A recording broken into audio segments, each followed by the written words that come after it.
Right. Welcome to my new podcast.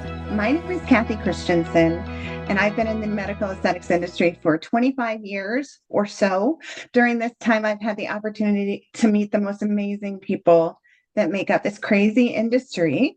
So now that I am out on my own with Christensen Consulting, I've decided to start this podcast about the community behind the curtain in medical aesthetics and what these incredible people are doing to keep it all together, all with no filter.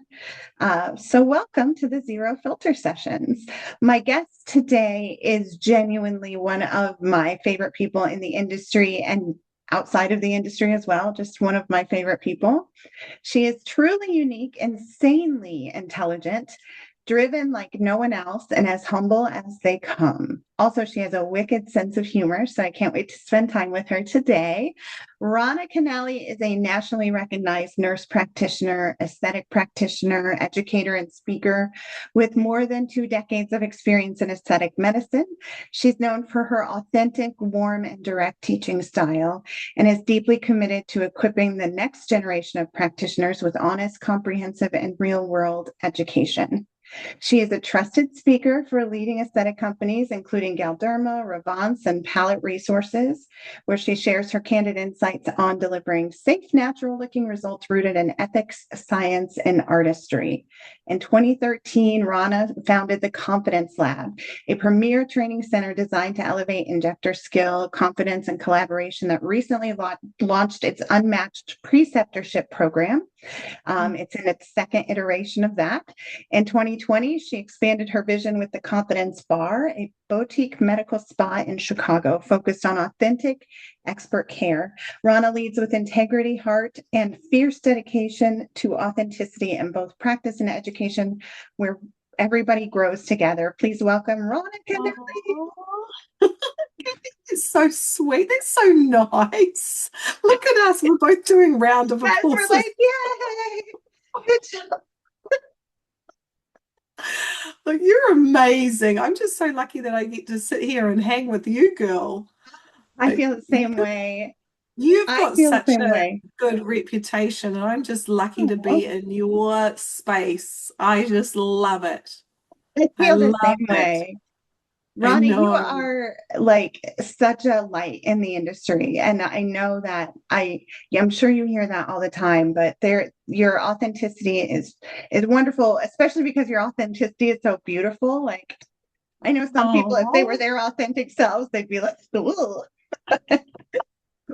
But with you, it's a lovely thing. How how do you balance like your authenticity with being on social media and kind of is there a separation between your personal life and your what you put on social? Because social media is kind of a big part of your brand.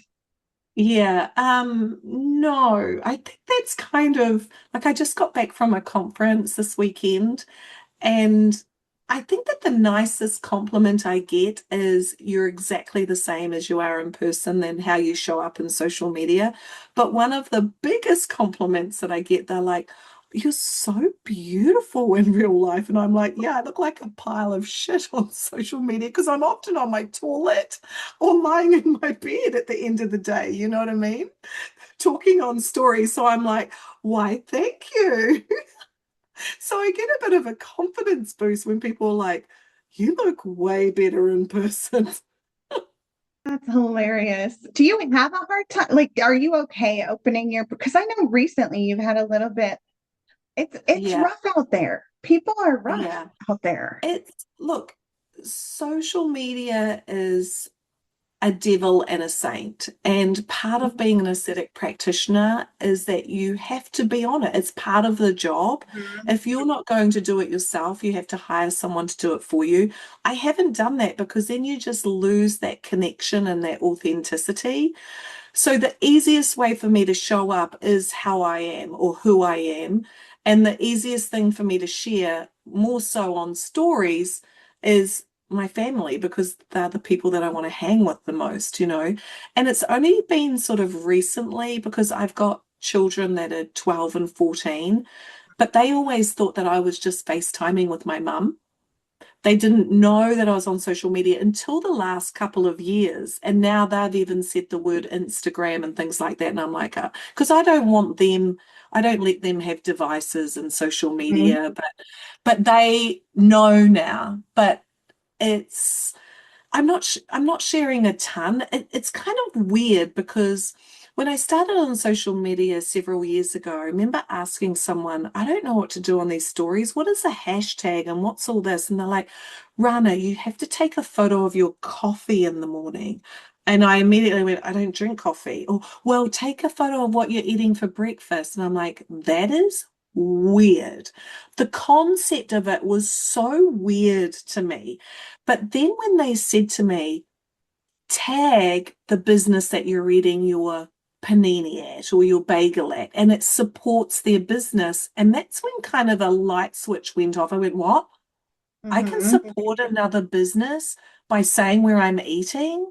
I've got goosebumps doing it. So there's all these the weird side of it, and simply it turns into a positive by supporting someone else. So Mhm. look, social media doesn't come easy to me. I do consider it work. It's not a hobby. I'm on it because I have a business. I am an aesthetic practitioner. If I was still practicing as a midwife, I would just be scrolling, looking. I Mhm. don't scroll. I don't look. I'm on the platform. I'm working it, but I'm working it honestly. So stories is my real life. It's my family. It's whatever's happening in that moment. When it's my feed, it's a little bit more curated in terms of offering education, little tippets into injector pearls, giving a little bit of comedy because who doesn't want to laugh, and a little Right. window into my life. So that's more, when I say curated, it's more thoughtful. Stories is just like what's happening in the moment. And my pearl to other people to get out of their own head is I don't go back and look at my stories because if I did, I would be Uh-huh. horrified. I'm like, what did I just do? I'm insane. So I don't go, that's my pearl, is not to go back and look. Just post it. Don't make it look pretty. Don't add the Uh-huh. filters. Just put it out there and forget it. Move on, you know. Mhm. When I walked into work this morning, a patient was coming down the stairs and she goes, how was it at your doctor's appointment this morning? Because I had these ugly, like blue disposable pants on and sockets, and I just lay and I just went snap. The doctor said to me, who's your primary care? And I'm like, I've not had one. I've not had one for 20 years. I just put that. Every other nurse out there knows what I'm talking about. We don't go to the doctor unless we have to. And a patient's like, Uh-huh. isn't it funny that I knew you were at the doctor's this morning, you know? So there's always that nice connection that I'm like, and I said to her, oh, I just want to let you know that everything's okay, you know? So it was cute. Well, and it really does offer the human side of who you are. I think Yeah, that's something that's a lot different in our industry than traditional medical space is the person you're working with is a human being and yeah, what the patient is in there for is really not it can be scary. It can be very vulnerable. And it's so nice to have someone who's listening to you. I've actually been in your chair, Rana, and it's yeah, been I am I have dipped my tiny little toe in the magic that is our industry. And yeah, it is a very vulnerable position. And it's really nice yes, to know that there's someone on the other side that honors that a little bit, you know? yeah. Hmm. So Absolutely. one of the things with you, you've grown like everybody else in the industry, you kind of grow up in the industry. At what Hmm. point did you determine that you had shifted from being just a practitioner to kind of a voice of authority in the space? You know, I don't even feel like I am a voice of authority. It's weird. I still feel like I'm growing up, Mm-hmm. and I feel like every year I am getting better, but I Mm-hmm. think I'm going to go to the grave not knowing a thing. But I think But I that's don't actually even what feel makes like, you so good at what you do oh, because you're always, always learning. yeah, it's important, isn't it? This past week in a conference, I suppose that's when I get a kind of a glimpse into how other people see me, because I Mm-hmm. had several people come up to me and say, you're such a great role model. And I was like, I always joke it off. And I don't know why I do that. I should just say thank you. But I I can't answer it other than, for me, it's very easy to just be yourself and do good by other people. I'm not actually trying to be a good role model. I know that sounds selfish, but if that's how you perceive me, that's a bonus. I just want to Mhm. do the right thing by myself, my family, my friends, my colleagues, aesthetic medicine, and the world. It sounds very, very cheesy, but just do the right thing. It's so simple. Yeah, no, I think that's really interesting because it what you're saying is it's really not that hard to do as far as making sure that you have the right intention behind your Yeah. actions and your decision. I mean, I know for a fact, Rana, that you are one of the hardest working professionals in our industry. You never stop learning. You're always growing. You're always building. Your training is very active. And Hmm. that doesn't just happen. Where did you get like this work ethic and how does it translate to your success? Oh, I just get really lit up by other people being successful. And we've spoken about this before, and you're the same. Mhm. It fills my cup. And I say to people, I'm going to encourage you to plant the seeds. I'm going to give you some sunshine, but you have to water the seeds. But I want Mhm. your garden to be full. And Mhm. that is what gives me the drive, is I love seeing other people grow and be successful in whatever that is for them. And to be able to have a part of it just feels really, really special. Like when people circle back around and say, Hey, Rana, I took your course 4 or 5 years ago. Here is where I am now. And that course that I took with you was the first, and it put me in good standing. And so you get this positive feedback loop of all the generosity that you give, that you just know that you're having an impact with others to do the right thing and have a successful practice or a successful path in aesthetics. And when I get that feedback loop, it just gives me more battery to do more. Like I'm not even tired. I'm like, who next? Who wants help? And I'm not going to jump in people's ways, but I'm going to be very honest and I'm going to share what didn't work for me, the hurdles that I had to jump over, the potholes that I fell in. And if I can share those kind of misfortunes that ultimately gave me growth to others and help them on a better, more smoother path, that's job satisfaction to me. I love it. I love it.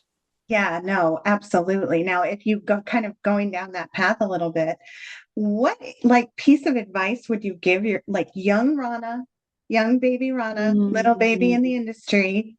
What piece of advice would you give her about navigating this industry? Like you've gotten where you are. I'm sure you've had your struggles and your mm, challenges and your opportunities that you can see like the actual turning point of yeah, where you kind of got higher and got not even yeah, higher, but closer to what you feel is your happiness and your yeah. satisfaction. I would say that the one piece of advice is just be yourself, because you're in a side of medicine that you can sort of perceive as an outsider as being glamorous and Mhm. having to look perfect and being thin and having to be able to carry expensive handbags and shoes. And I felt like I didn't belong because I didn't fit into that mold. But Mhm. now that I've matured, I understand there's a mold for everyone, and you just have to be comfortable in your own skin. In addition, I've also had some in my career path, not the best working environments.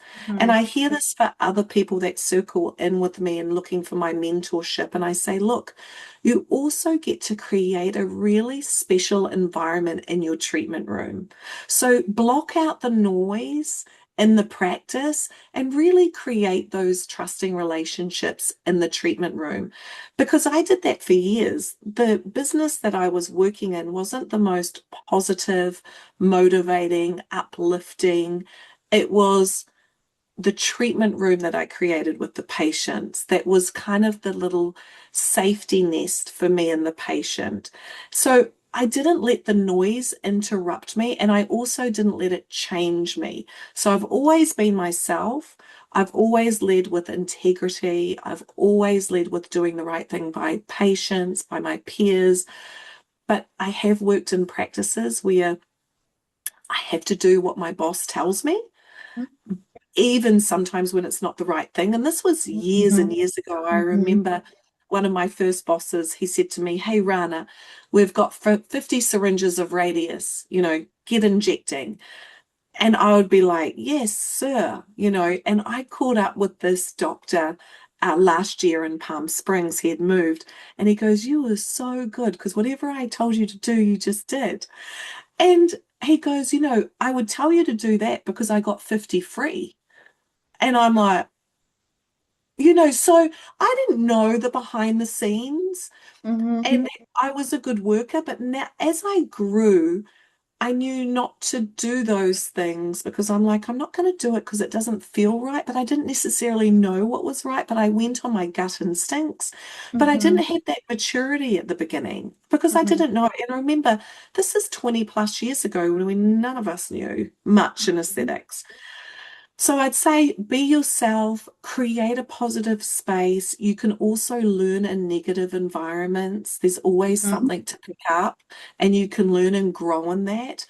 And you get to go home. So even if you've got a colleague that's toxic and is ruining your day, you don't walk in their shoes. You don't need to take that home. Go home to your own peace, your own zen, and know that that other person, just release them from your energy. You know what I mean? So Mhm. it's just life experience. I've grown, I'm mature, I'm older. I look at world a lot differently than I did in my 20s, 30s, and 40s now. And Mhm. so I've got wisdom because I've been through it all. One of my colleagues, I just said to her, you're nearly 30. I want you to practice having these difficult conversations in the workplace Mhm. because it's practice for you. These are your colleagues that are going to come and go, but it's also practice for you with your partner, Mhm. having difficult conversations with your parents, with your best friend. So practice the difficult conversations that I'm giving you the power to do in the workforce so you can be better in your life. And I Mhm. think that little switch went off in her head. And also me telling her, you're nearly 30. Come on. Mhm. Mhm. You should have grown into this by now. But I Mhm. love the fact that she said thank you. And I saw a little light bulb go off. But it's for her to put the work in, and it's for me to encourage her that it's okay. And Absolutely. I'm going to support her, and I'm going to Uh-huh. support her. Because what's a difficult conversation for her is not difficult for the person receiving it. So Mhm. that's what I'm trying to say. You're not hurting anyone's feelings. This is good, clear communication and collaboration. I hope you're enjoying this episode of the Zero Filter Sessions. I just wanted to take a quick minute to tell you more about me and how I might be able to help you. I have recently launched Christensen Consulting to help practices like yours with operational and strategy challenges that you're facing. As someone who's been in the industry for 20 plus years and who has grown small businesses from being in the red to being multi-million dollar companies, I am confident I can help you. Whether you feel like you're always behind in making decisions for your practice, are struggling with team management and motivation, or are assessing how to grow, scale, and make more money, whether on your own or through private equity, I can help. Please reach out to me at Cathy, Cathy, at cchristiansenconsulting.com. That's CCHRISTENSEN consulting.com. Or check out my website at cchristiansenconsulting.com so I can help you find solutions and find success. And now back to our episode. That's right. No, I love that. It sounds like you, and I know this, that you serve a mentor role for a lot of people, and you are most likely outside of your space, but in your space as well. Did you ever have like a mentor, or do you have any mentors now that like really You held a know, place? Yeah, I have to say, in retrospect, the mentors that have shaped me the most, this is horrible to say, but they're the ones that always asked, Rana, what's your why? What's your Mhm. purpose? And I'd always say, oh, you're so cheesy. I'd be like, oh my gosh, are we having to go down that route again?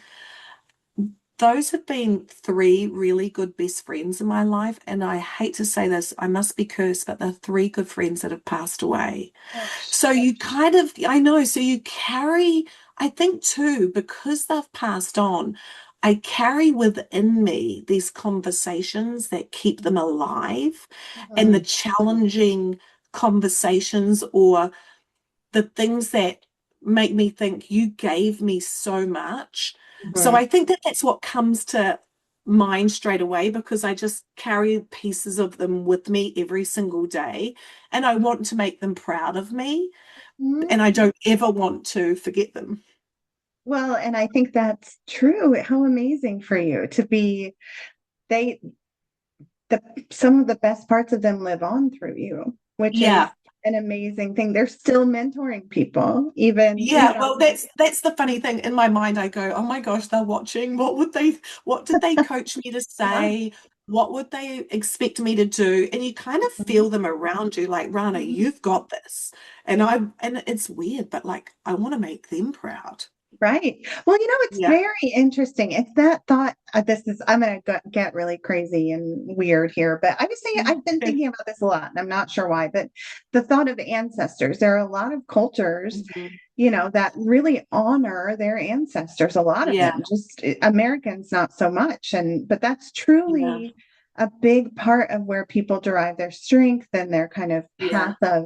And even, it's funny because I would never think of my grandma and grandpa who have passed on as my ancestors. It sounds very like magical and mystical, but truly they yeah, are, and you do think about those things and what yeah, role they play in your life. So that's really, really interesting. yeah. That you feel that too. I think it's true. Mm, It's like it's not just what we're dealing with here. We're dealing, we have mhm, that support, and you have those wonderful kind of mhm, memories of conversations you've had with those people, and you mhm. get to share that and keep it going, which is Yeah, incredible. yeah, yeah. Uh, And it's also too when people have passed on way too young, yes. yet they had lived such accomplished lives. But if they had the chance to do it, so you kind of think to yourself, man, I'm getting this opportunity, Yeah. don't waste it. So that's what drives me as well. I remember saying to my grandmother when I was younger, oh my gosh, I've got another wedding or a baby shower and what have Mhm. you. And she'd go, don't complain. One day it'll be funerals.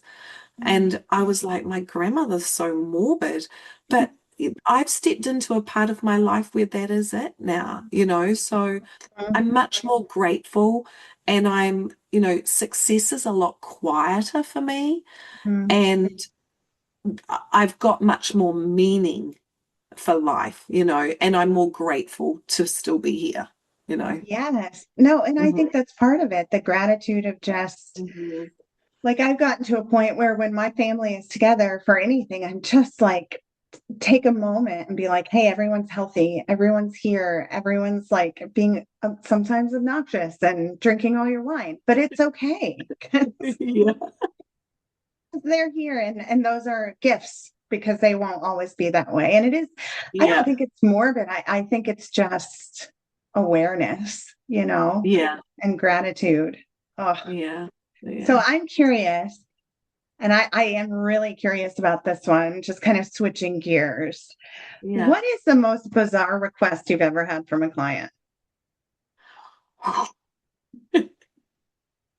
Okay, now I want to know. After seeing your face, now I know. I, mhm.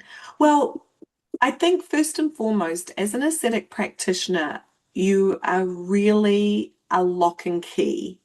You are Mhm. a safety bolt for people. They really share their deepest, darkest things with you.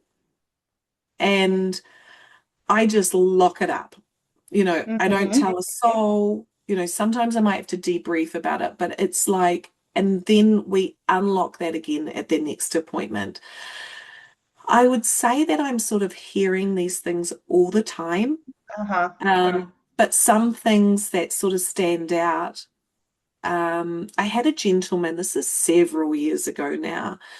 He brought in a photographs of Jennifer Lopez and he said that he wanted to look like her. Well, I almost thought it was a joke, right? Uh-huh. And he was very serious, methodical, had gone through the photographs with me. And now, in retrospect, I understand he was a married man, but he had gender issues. But Uh-huh. as a younger practitioner, I didn't understand that. So Uh-huh. even now, I look back on experiences like that and think, oh, Uh-huh. I understand. And it was interesting him with that. I, we didn't do a treatment actually. I talked him out of it because he was asking me for feminizing cheeks. And I Mhm. was talking to him about the importance of looking masculine. Like he Mhm. was a father, he was a married man. I didn't think for a Mhm. minute a man wanted to look Mhm. feminine. It just wasn't.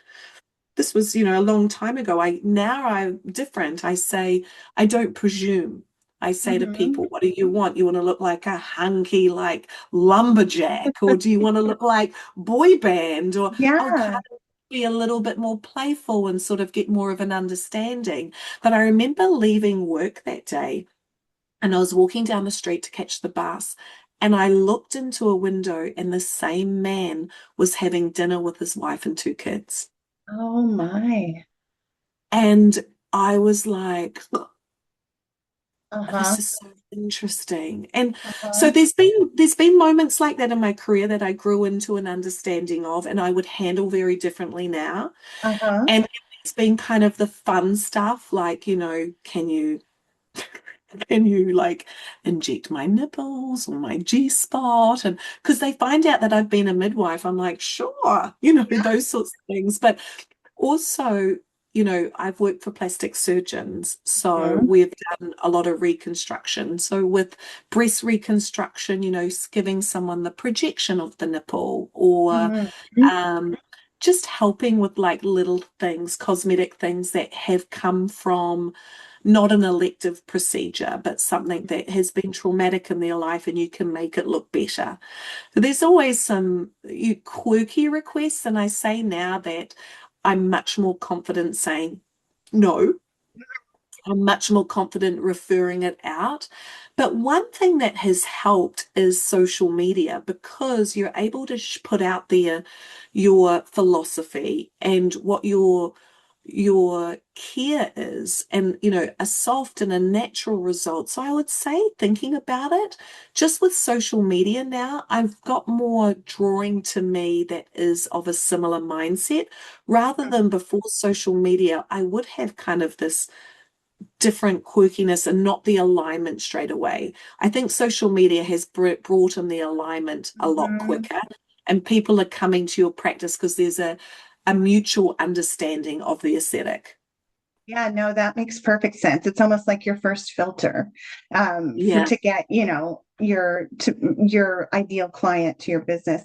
That's interesting that you talk about like transgender feminization. Like that's yeah. something that really has very much changed in really, Mm. what do you say, the past 10, 15 years where I can't, and it still continues to change.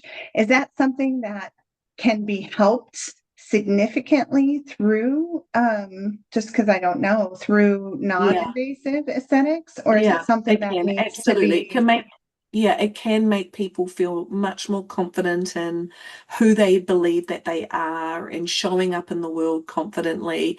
With our preceptorship, I have a segment that I'm so passionate about. It's kindness and vocabulary. And I'm trying to move away from saying the words masculinization and Mhm. feminization because we should be more respectful to include everyone. But I wasn't brought up in that era. And I have Uh-huh. to look like people like my kids that is it's just so accepting. So I've got a question. You were a midwife. When Yeah. did you, when and why did you decide to go down this path? And do you miss being a midwife?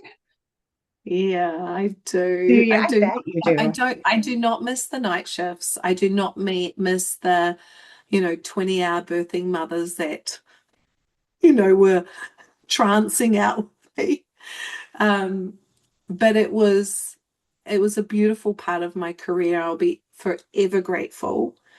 And I thought midwifery, coming from a nursing background, then studying to be a midwife, I thought midwifery would be the dream job because it's life, right? Yeah. It's nobody's sick, it's giving birth.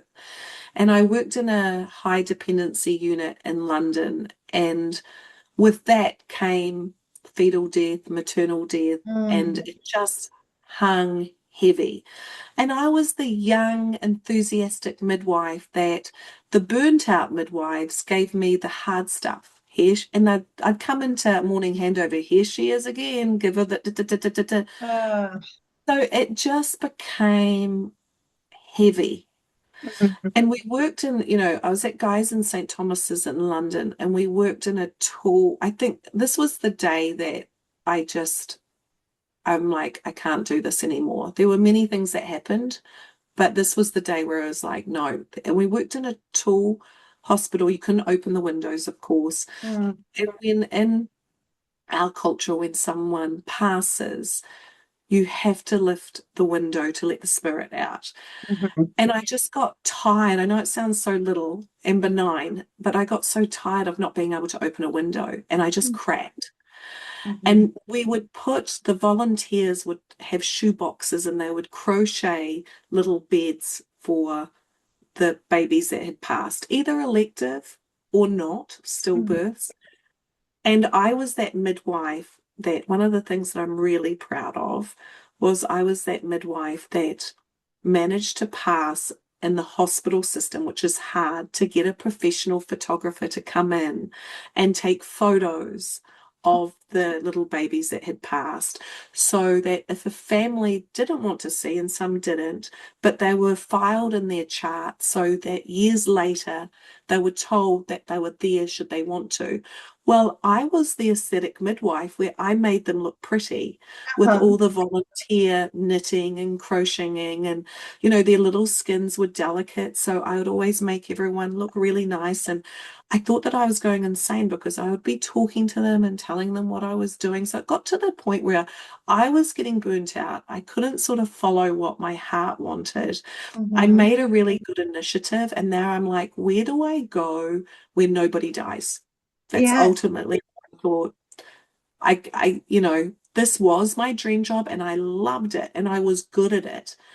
But the heavy days are really heavy there, really heavy. And every single one still sticks on me to this day. I'm just that person. I Uh-huh. carry a little piece of all of that to this day and I don't forget them. Mhm. And I'm like, where do I go when nobody dies? And it's aesthetic Mhm. medicine. I think a lot of people kind of they make that shift. And during COVID, that was a really big kind of Yeah, catalyst that made people look for something that wasn't so bleak all the time. yeah, Um, and it's a pretty great industry. It's a pretty great industry. But I know you deal yeah. with things too, like with Yeah. body dysmorphia and those Mm. types of things as well. So it's you are never going to be free of that type of responsibility, I don't think. What personal achievement outside of your career are you most proud of? Oh, that's easy. I My know. cat. But I've got to whisper because I don't want them to hear me. Don't want them to get big heads. Yeah, it's easy. I've got great children that are respectful, that are thoughtful, that are kind, that cheer other kids on, that speak to adults, respectfully, that take care of me when I walk in the door. They massage my feet, they get me a plate of food. So I've worked hard, Ian and I, to have nice children, but I reap all the rewards. Yeah, so that's easy. That's easy for me. I have really great kids. Great Uh, kids. well, I've met Yeah. them and I can attest. They're They are wonderful. sweet and charming and kind. And you're right. That doesn't just happen. You work hard for that. Yeah. So, Yeah. And we've got a very peaceful home. Like it's like, I walked in the door from work, my son walked in the door from school, and he's like, Mama, how was your day? I'm like, how was your day? We both said busy, but it was great. But we aw, actually come home to go, we've mm-hmm, got a very peaceful home. And I'm so pleased that my kids enjoy being home. Like we're all mm-hmm. kind of homebodies, but everyone loves the space that we've created in the house, you know? Aw, well, it's Yeah. sanctuary, right? Yeah. That's how I have a 19-year-old and a 21-year-old, and they're both kind of considering moving beyond my home into their own homes, which is wonderful. But I will always have, we'll always be here as sanctuary. The world can get a Yeah. little crazy sometimes. So that's what home Yeah. should be. That's a wonderful thing. Okay, so one of my final questions for you is, okay, I'm going to ask you the serious one first. Um, what is exciting you in the industry right now? Like, what do you think is a game changer, either for the industry or for you, Mm. and your businesses? Like, what's lighting your torch? What is lightning it? Now, I always can think of something relevant that just happened. I just heard Arthur Swift speak, and he's Yeah. such a figure in aesthetics. Mhm. And you'll never tire of him and his generosity and his way with words and his experience. And he gave a topic on neuromodulator. Mm. And you think that you know everything. And then you come away with all these little pearls. And I'm just like, having aha moments 20 years on. And I'm like, oh my gosh, how did I not know this? And I'm so excited to share those with others. So I get excited sometimes about what I'm already doing, but how I can do it better. With Huh. things that come through the pipeline, I'm more of a person that sits back and waits. I don't want to be the first bull out of the gate. And Hmm. also, I'm very familiar with marketing noise and pharma noise. And I quieten all that down and I really channel into peers that I respect who are maybe jumping on a trend or a new product or something. And I'm like, what do you think? What are your patients saying? Before we even bring it into the confidence bar, I'm like, I need the feedback of the patients, but they're not necessarily Hmm. going to be mine. I mean, I'm like, yeah, go for it. What's happening out there? I just think sit back, sit back. Like you can focus on doing better with the skills, the really good skills that you currently have, and fine tune them even more to be more predictable in your results, safer outcomes, happier patients. And that mhm, follow up is so important to get that, before and after photos, the patient's feedback, fine tune all of that, then jump on what's next and exciting. Because even coming back from a conference, I'll have patients like, Rana, what's next? What's the next big thing? And I'm like, doing what we're doing now, but better, you know? mhm.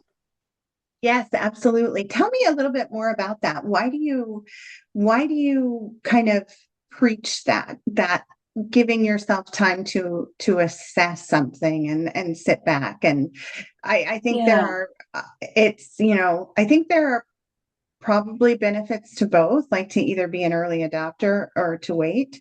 Why do you choose to wait? So I think that because I've been in aesthetics a long time and I've seen things come and go and I've seen things resurface, and I just chuckle because when they resurface 10 years later, I'm like, oh, we've been down this route. It Uh, didn't work. And so I'm not I suppose I am a little bit of a skeptic, but I've seen it before. So to give you an example of some things that are coming through the pipeline, Allergan is coming out with a botulinum toxin type E. So it's got a mhm, quick onset and a short duration. Well, then I'm like, why didn't they make something that lasted longer? Patients aren't looking for something that's lasting shorter, but the mhm, patients that are looking to for something that's shorter, the ones that haven't sampled it yet. So there's millions of people out there that love neuromodulator, and there's millions out there that are on the fence. So Mhm. they may be more tempted to try something that has a quicker onset and it lasts shorter just in case they don't like it. Mhm. But we had this, and I get that it's sales, it's marketing, it's bringing patients in to sample it, maybe before they move to something more longer lasting. I understand it. But I've been around the block, not with a toxin like that, but with a hyaluronic acid filler. It was called Preval Silk.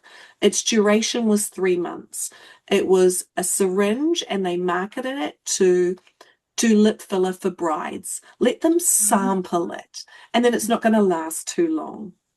It just flunked. It was on the market and off the market in 12 months. Mhm. So I think just having those experiences and then also thinking critically, why would we have a quick onset, short duration? We don't want that patient to consistently get that short duration tox because now we're going to build antibodies.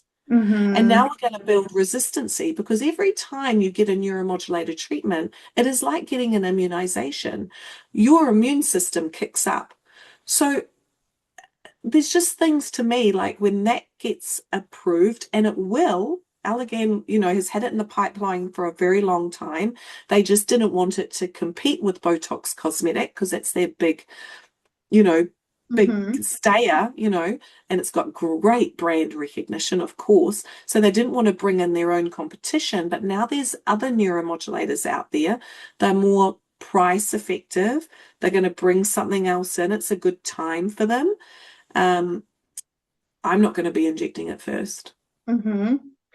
Yeah, no, I understand. There's a lot. I think I know from my experience in the industry and talking to newer owners and entrants into the space, they get completely overwhelmed. I know in the kind of in your original answer, you said I can kind of see through all this marketing buzz.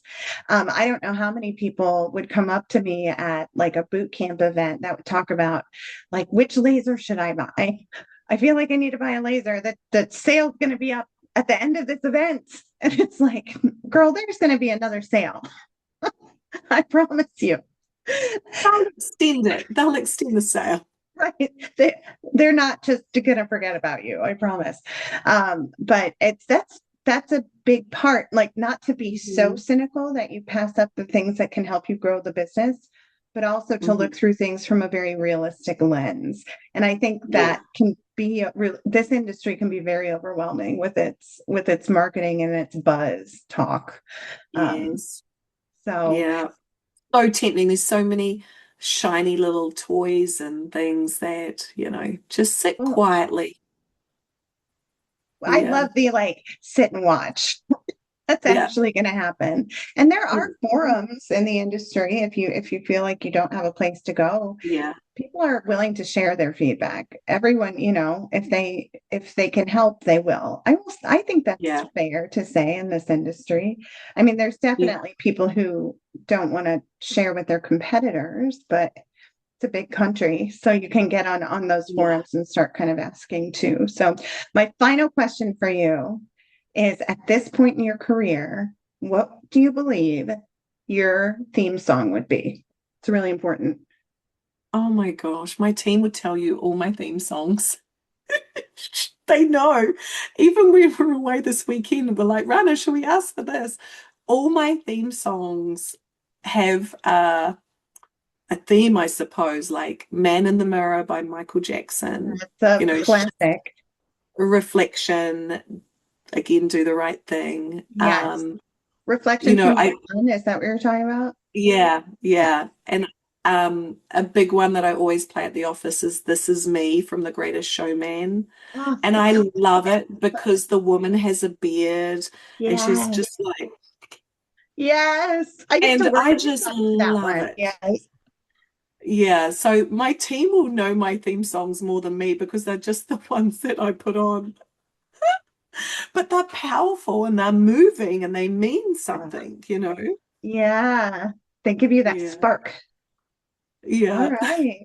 Well, I am so grateful for this time with you and am in awe of everything that you do and how you do it. You do it with such integrity and you do it like I understand why you fall asleep right away because your little brain is working like all the time and you're always kind of doing amazing things here in Chicago and beyond. And if you, you know, Thank you. if you haven't had a chance to see Rana on podium, she's amazing. You have your just real quick before we end, tell me about your Oh, preceptorship program. I know it's kind of your baby, but it's growing into this yeah. amazing thing.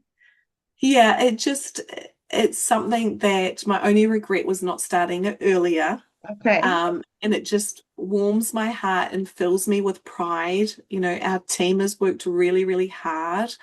The reason why I love it so much is you just see the growth and the consistency and others evolve rather than a 1 or 2 day training. This growth of this 6 month intensive preceptorship, it's all I want to do. I'm telling you, it's all I want to do because I just love it. I I just have love seen it. a lot of training programs in this industry, and Yeah, nothing, I mean, I can honestly say nothing compares to what you put together.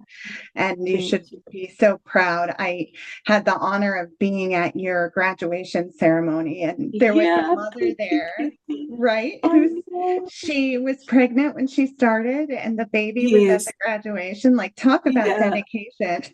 I know. And then another of our preceptees came with her mother, Um, like it's just those things. And it feels good, and I yeah, know my team is so proud to mentor them along the way and they see their growth and they give me the feedback of Rana, this was amazing. yeah, It's really fulfilling. It's really fulfilling. Yeah, I love yeah. it. Mm, I think love it. it's amazing. And I'm grateful to be able to watch everything you do. And thank you for being on my podcast. It was Thank amazing you, to chat with you. Kathy. Thanks for everything. I appreciate everything. Same here. Thank you, Rana. Bye. Bye. Round of applause.